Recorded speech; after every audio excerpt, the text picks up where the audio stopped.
Hi, you're listening to the NewSpace India podcast, a bi-weekly talk show that exclusively brings insights from the Indian space activities ecosystem. I'm your host Narayan, the co-founder of India's first space-focused think tank, Spaceport, Sarabhai. Guests on the NewSpace India podcast help you understand space activities-related macro and micro trends within India in all aspects, including space history, local industry, space science, technology evolution, law and policy, art, and more. The NewSpace India podcast is supported by Dassault Systèmes, a global leader in providing businesses and people with collaborative virtual environments to enable sustainable innovations. Dassault Systèmes Solutions supports startups, small and medium-scale enterprises, and original equipment manufacturers in developing disruptive solutions for space launchers and satellites. Hi, and welcome to yet another episode of the NewSpace India podcast. Today, we have here Awais, who is the co-founder and CEO at Pixxel. Obviously, is one of the very well-known startups that has come out of India and is probably also one of the most successful in terms of being able to get satellites up to orbit and demonstrating some of their images. So, Awais, thank you so much for taking time today to speaking with me. Of course, happy to be here. Thanks, NP.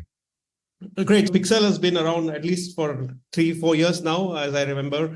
You guys have been leading a lot of the way into showing that you could build satellites out of India and launch them and be a service provider and so on. During this course of time, what are the things that you were looking for in space policy? And recently, the government of India has approved the recent space policy from 2023. What are your initial thoughts on what were your expectations and how it has been met? Yeah, no, absolutely. I think we just completed 4 years of operations completely at Pixxel. So we have seen the journey from when there was absolutely no idea or no visibility of a policy to there being an announcement of there being one and then period of limbo where it was supposed to come and then finally some clarity on what InSpace was doing and finally now the policy that was approved by the cabinet. In terms of thoughts, I think the expectation 3 years ago before this all happened was that there needs to be at least clarity that these activities that we are conducting, for example, in our case, that we are building, launching, operating satellites is something that they would approve, that they would space objects at the United Nations Space Objects Registry, that they would take up liability as a country because whichever country is the company from that country has to take liability eventually for space objects in space for any third-party liability that would come out from that. So I think just wanted clarity that companies like ourselves and rocket companies could build rockets and other things. And that was the first and foremost thing because then that gives confidence to investors to invest money, that gives confidence for international partners and customers to be able to work with Indian companies. That was one expectation. The other expectation was just making sure that we didn't, as a country, end up creating additional restrictions for our companies that other countries do not have, which would end up putting Indian companies obviously at a disadvantage because the faster you move and the lesser constraints you have, the more you can do as a company. And thirdly, I think just being able to have a lot of clarity on the time it would take for any type of permission and application or the cost it would take for us to be able to do that. Right? So those were broadly the expectations that were there 3 years ago. But the main one was let there just at least be some space policy that we could take a look at to know what can be done and what can't be done. In terms of what happened with the actual space policy and what came out, actually, we've been in touch with some of the folks who've been responsible for putting this together from the Department of Space, Prime Minister's office, etc. So it obviously went through a lot of changes and thankfully in the right direction. It became more liberal, it became more flexible as the newer and newer drafts actually came together. For example, I think there was supposed to be one clause in there in the earlier drafts that stated that if an Indian company was being given an approval for something space related, there needed to be a promise that company would end up going public at an Indian stock exchange and not outside. While that is good for the country, you don't mandate it. You do that through your policies and other things, and mandating it really helps create issues for international companies trying to do something here. So things like that were actually removed in the subsequent versions of the policy, which is good. So I think very happy with the first draft of this policy that has actually come out because at least the way I see it, there are no more additional restrictions that India's space policy adds that a country like United States or United Kingdom or any of the other spacefaring nations like France put there, which is very important. And more importantly, it now provides utmost clarity that in space is this entity that will do all of this stuff for interfacing commercially with ISRO's facilities. NewSpace India Limited is the one that we need to talk to, and that ISRO will continue to focus on research and development now and not anything else. So I think glad to be able to see that. Also glad to be able to see that there was a little bit of forward thinking on the policy. For example, there's a line that says that Indian companies, if they go out and capture resources in deep space, whether that is the moon, the asteroid belt, that company has legal ownership of that and are allowed to do that, which is quite a fresh breath of air to know that it was thought of. So I think, yeah, generally happy with this. I think what is still lacking that should have ideally been provided and hopefully will come is a clarity on exactly how the processes for approvals will work, which is not only a step-by-step process of what we need to submit and what should not be submit as well, along with how long it would take for InSpace to respond to certain situations. For a satellite application, should it be 2 months? A rocket application, should it be 1 month or 3 months? So just having clarity that this is going to be the time that InSpace is committing to at least get back with a response.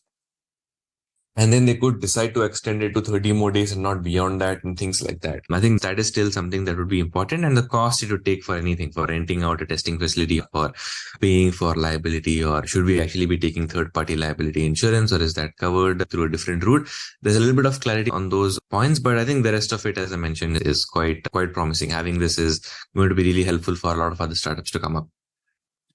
Right. One of the aspects here that is interesting to discuss is the framework of InSpace that you briefly also mentioned. Obviously, the policy talks about what is InSpace, and it's a promotion and regulatory agency and so on. But for me, when you actually critically look at it, there cannot be one body that does promotion and regulation at the same time. They're two different things at the end. But also, I think it's a question of making it, as you mentioned, setting up the processes with time-bound manner, responses to all of you guys who are building all of these systems and so on. Do you think that a law is necessary for the legislative bodies to recognize InSpace as a real regulator? Or do you believe that the policy is just enough and you don't want to see a space law being discussed? So I think the answer to that could be either way, not a very strong opinion. But regardless of whether it is ratified by actual law or whether it is actually implemented through the policy, it's a good thing. I think, first of all, there definitely needs to be a separation of regulators from promoters, from organizations that are actually doing the work, which is one of the concerns which was there earlier, which we all know that ISRO was behaving as both kind of the regulator and the operator in the space, which was obviously a conflict of interest, regardless of how well-intentioned it was, given that the chairman of ISRO is also the secretary of DOS, etc. But at least with the clarification through the policy that InSpace is the one that will do this, there's at least some legs to stand on to say that, completely, there's this one single window of clearance, which is quite a good thing, I would say. Having one place where you apply for everything, that you don't have to keep on going to multiple places to figure out, do you have to apply for this, do you have to apply for that, which is the case even in the US. For example, I think you have to apply for the FCC license for your frequency registration and space object registration, but for imaging you have to separately apply to the National Oceanic Atmospheric Administration, and either of them don't tell you to go and do this as well. You have to figure that out on your own, that you're supposed to reach out to these two entities separately and you're supposed to do this, whereas having at least InSpace designated as the one entity where you reach out with all concerns and they guide you to different places. So I don't think it's necessary it needs to be ratified by law, but of course having something stronger in terms of saying, for example, that space companies do not have to procure tens of millions or hundreds of millions of dollars of third-party liability insurance as a space object, and India as a nation will ensure that it takes it up, would be helpful. Things like those very specifically, because it doesn't make sense, or nor can a small startup company launching its space objects take up a policy for third-party liability insurance for an event that might be a very minuscule probability event, and no other country does that. So I think those are the things that would be good to have a little bit more clarity on, but at least designating InSpace through a policy and making it clear for everyone in the Department of Space and in different ministries and cabinets gives InSpace that the power on paper at least to be able to move things through, which is good. Also, given the fact that the chairman of InSpace now will be on the Space Commission, means that there would be a voice in figuring out what needs to be there. So a policy is a great step, but eventually, yes, I think at some point there has to be there has to be a law to ratify and to be able to shore up some more things. Yeah, again, a policy obviously is just a first step in really opening up the business, because at the end of the day, the policy in itself, if it doesn't lead to companies like you or yourself growing, it doesn't mean anything as an outcome. Obviously, part of that is really opening up demand. I was very happy to learn that you guys got this contract from the NRO a few weeks ago, and congratulations on that. And it's a very Thank you. and it's a very interesting development. But I fail to see why the agencies within the government should not provide such a contract to you guys, because if an organization like NRO is trusting you, there's no reason why an organization in India shouldn't. And that's a larger debate at the end that needs to take place in the country, because it's a question of reforming procurement and trusting companies to deliver something that they are looking to establish. That's the trust that you've been able to earn there. And what are your thoughts around this? How do you think agencies, either at state, federal level, should look at procurement and supporting companies like you guys? Yeah, absolutely. That's one thing. So I think that there's a limited thing that a policy or law can do, right? You can't mandate the spending of the government due to law or due to policy, which then becomes the other side of the things that is something a nation should prioritize.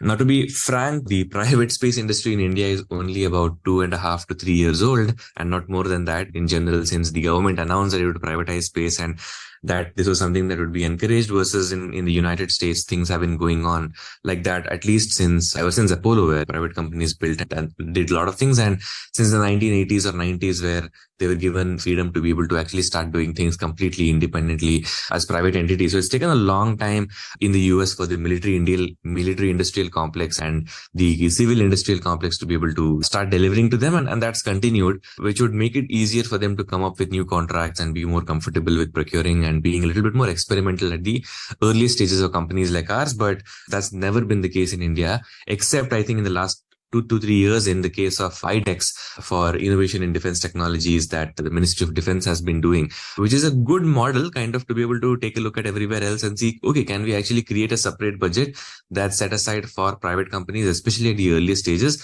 for us to be able to fund that development, make sure that these companies get through that valley of death that people talk about, where companies usually end up dying, and being able to, at the end of that light, not only provide a small grant that might end up creating an impact or not, but at the end of it, having procurement very importantly, as you rightly mentioned, because at the end of it, if the government of your country will not be a procurer for a high risk, high cost technology, then there's hardly anyone at that stage, very rarely someone at that stage that will be able to do that. So I would think that's something obviously that can't be mandated by law, that this is the amount of spending that has to be done every year on a budgetary basis. But I think once the IDEX model at least starts to come up, and it has been, I think last few months, they put out the defense space prime challenges for some space related applications for different agencies. But beyond that, I think ISRO itself can look at procuring civil missions from private agencies in a small way now, and then grow to there being a good balance between what they're doing versus what they can procure from private agencies.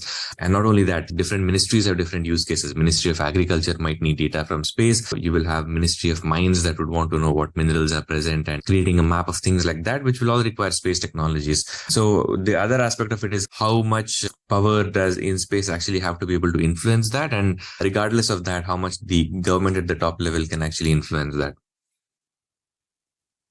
Yeah, it's a very important point that you actually mentioned, because at the end of the day, this is the role that I would want to see InSpace assume as a part of its promotion directorate, which is, at the end of the day, the end users are present and they have their requirements. And there should be a way in which procurement can be overhauled, where the end user talks about what they want. For example, I want to monitor all the dry land and wetland and crops and the top 20 crops grown in the country and so on. And that gets translated into a requirement, which then is tendered out, which then is exposed to companies like you, who can then bid on it to provide a service to be able to monitor those resources and give advice in one platform model.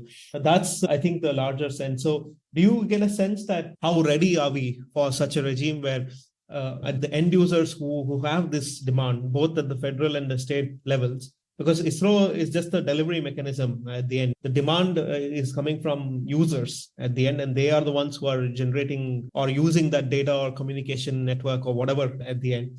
Do you think there is still quite a lot of work to be done to appraise the system, to be able to overhaul in that perspective? Because for me, this is the real opening up at the end, because this is what the US does very well, right? They open up the demand from NOAA and whatever, NRO, NGA, and so on. And they have the end users there, and the end users get to work with the private sector directly.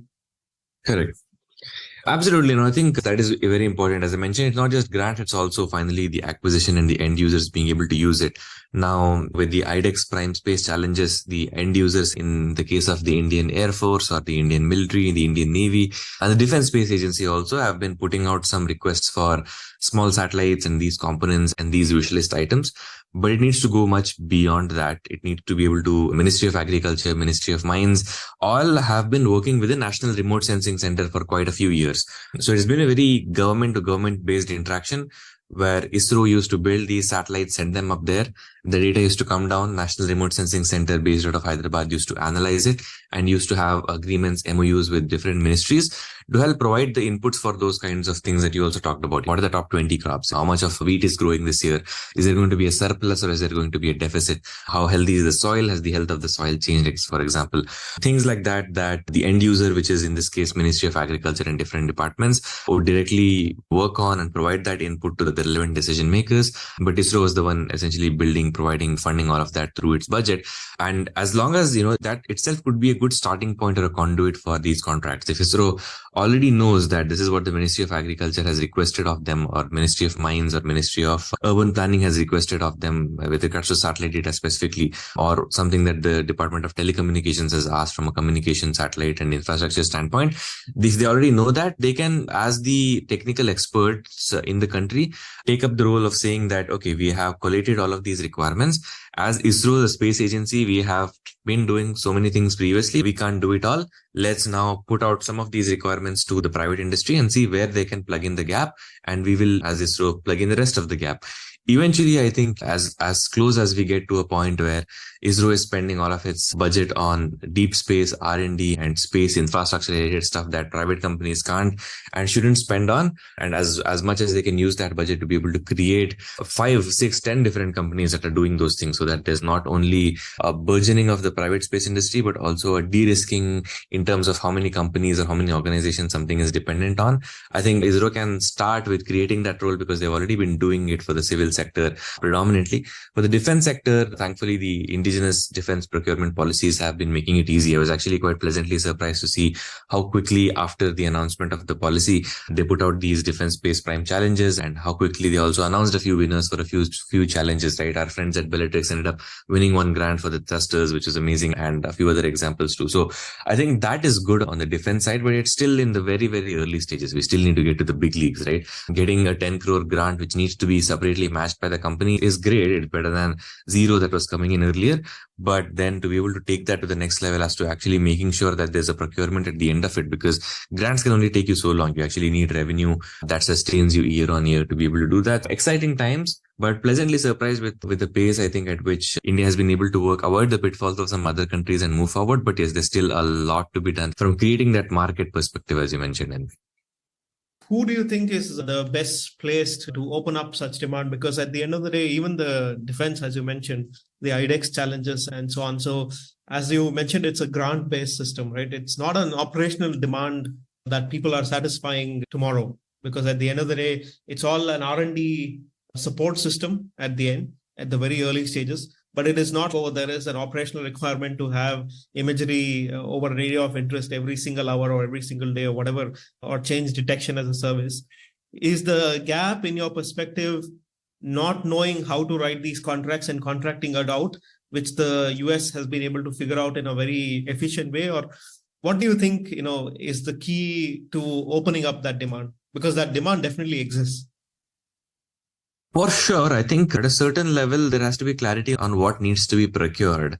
If you look at China, for example, right, they've been fairly good at mobilizing the private industry, could be state-owned or not state-owned, to be able to say, as a nation, we need capabilities in rockets and we need it in small satellite launch vehicles. We need it in heavy lift vehicles, medium lift vehicles, and different companies have been given different amounts of funding.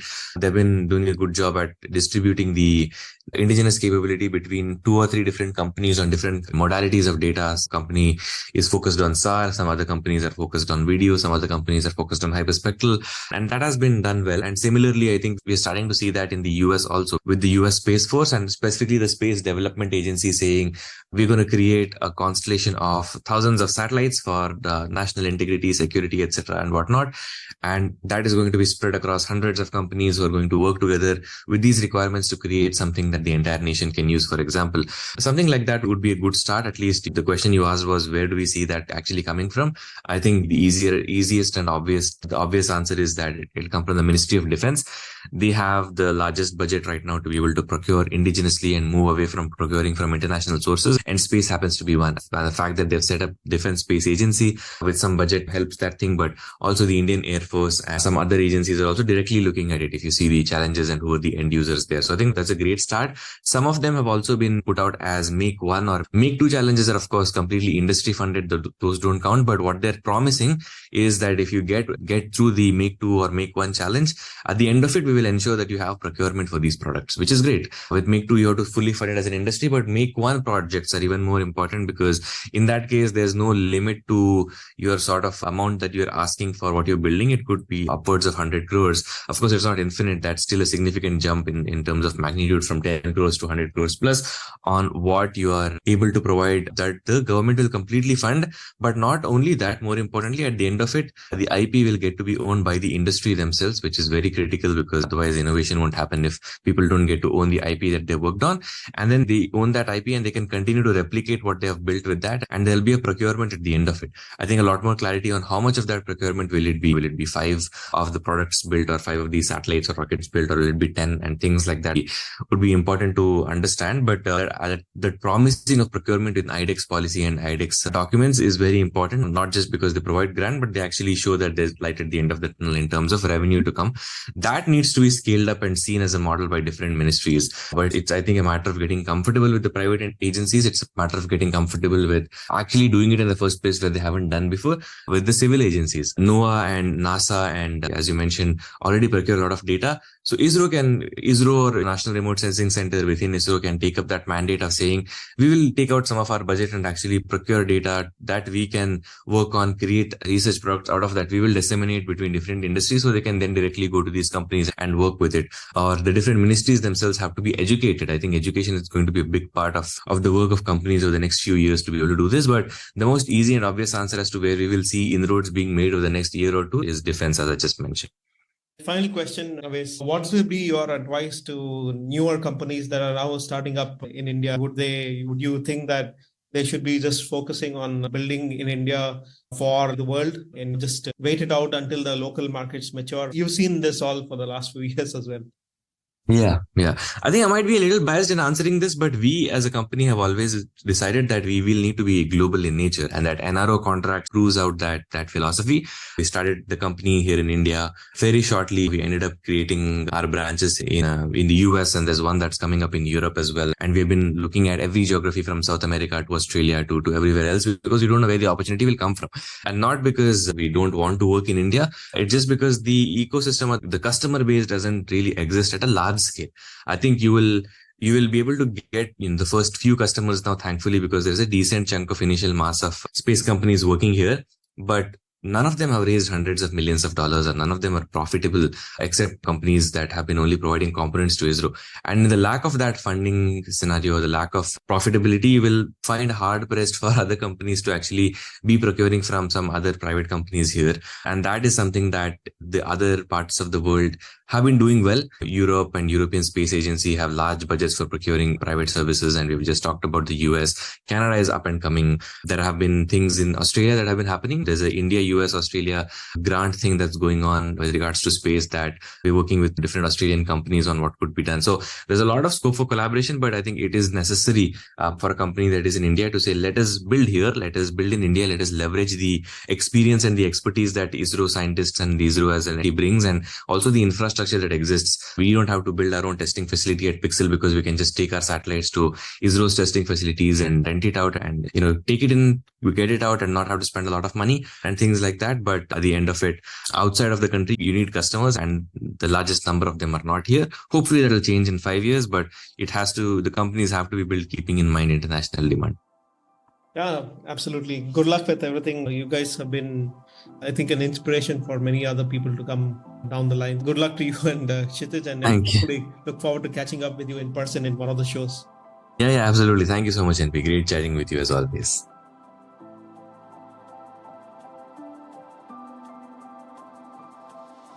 Thank you for listening in to this episode of the NewSpace India podcast. If you enjoyed this conversation, please share this episode with anyone you believe will enjoy listening to it. You'll be able to find the NewSpace India podcast in any of the podcasting platforms that you may be using, including Apple, Google, Spotify, YouTube, and others. Do subscribe to the podcast in case you want to receive new episodes automatically. I'm grateful if you're able to leave a rating for the podcast, which will help others discover it. Thank you for listening in again, and the next episode will be out in the next 2 weeks as usual.